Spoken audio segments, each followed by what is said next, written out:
Dare to dream. Dare to love the home you live in. Keystone Kitchen and Bath. Obi-Wan Kenobi, can you explain how to install the flip out tray? ¿Usas el drill? In English? Oh, no puedo. Okay, so we had someone else install this and they didn't install it correctly. And that's why it's dirty and the client cannot clean it, obviously. So, Obi, what did you do? You had to take this whole thing off? Yes. And because the knobs were in the way, right? So you have to install the tray first, right? No, the handle. Oh, okay, so you first install the handle. Like that.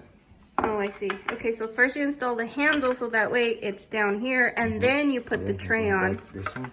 so that you're able to take it off and be able to wash it.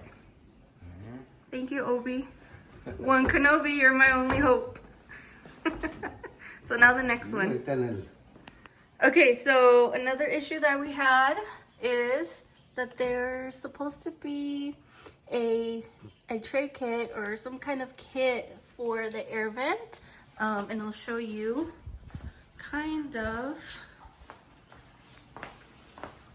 like here. There's an air vent, so there's no kit. There should be an appliance kit, but for some reason there is no appliance kit. There's an air vent up here, there's an air vent down here, but there's no air vent here. So what Obi is doing is he's putting a molding, and this molding was actually bigger. What did you do, Obi? You already did it, huh?